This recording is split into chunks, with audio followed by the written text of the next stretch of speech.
क्या आपने कभी सोचा है, अगर आपका भविष्य किसी और के हाथों में कैद हो जाए, कौन सा दिन आपकी जिंदगी बदल देगा, कौन सी घड़ी आपकी मौत बन जाएगी? और अगर कोई आपकी किस्मत को अपनी मर्जी से लिखना शुरू कर दे तो क्या होगा? आज की कहानी शुरू करने से पहले, अगर आपने मेरी पिछली कहानी तीसरी आंख संध्या नहीं देखी है तो उसे जरूर देख लीजिए। उसमें आप जानेंगे संध्या, आरव और उस रहस्यमयी औरत की असली सच्चाई। उसका लिंक आपको अभी ऊपर आई बटन में मिल जाएगा। लोगों ने समझा था कि खंडहर की आग में संध्या, आरव और वह औरत सब जलकर खत्म हो गए, लेकिन असल में आग ने उनके शरीर तो जला दिए, पर आत्माएं बच गईं। और इन आत्माओं की डोर अब उसी रहस्यमयी औरत के हाथ में थी। वह औरत अब पूरे मोहल्ले की किस्मत से खेल रही थी। लोग सपनों में भविष्य देखते और अगली सुबह वही सच हो जाता, चाहे वो मौत हो, बर्बादी या दुख। कोई रास्ता नहीं था बचने का। लेकिन कहानी ने मोड़ तब लिया जब आरव की आत्मा ने एक रास्ता खोज निकाला। उसे एक ऐसे युवक का शरीर मिला जिसकी आत्मा कमजोर थी और जिसकी किस्मत पहले ही औरत के श्राप में बन चुकी थी।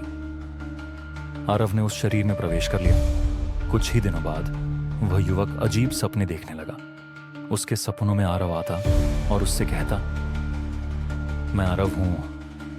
वह औरत हमारी आत्माओं को कैद करके अपनी शक्ति बढ़ा रही है। जब तक हम तीनों आत्माएं आजाद नहीं होते, ये खेल खत्म नहीं होगा। तुम्हें ही हमें मुक्त करना होगा। युवक घबरा गया, लेकिन सपनों में बार बार आरव ने उसे सब सच दिखाया। संध्या की आत्मा, उसकी अपनी आत्मा और वह औरत जो सब पर हावी थी। आखिरकार युवक ने हिम्मत की।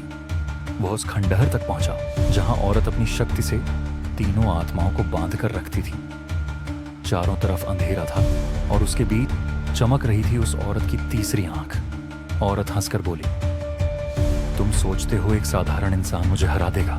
तुम्हारा भविष्य तो पहले ही मेरे हाथ में लिखा हुआ है। युवक कांपते हुए बोला, भविष्य वही होता है जो इंसान मान ले, और आज मैं इसे मानने से इनकार करता हूं। उसने आरव की आत्मा से मिली ताकत का सहारा लिया और जमीन पर पड़ा एक पवित्र चिन्ह उस औरत की ओर फेंका।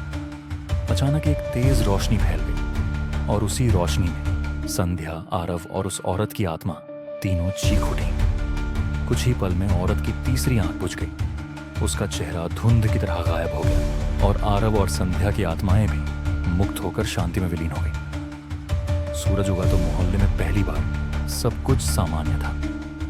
न कोई सपना, न कोई परछाई। लोगों ने चैन की सांस ली।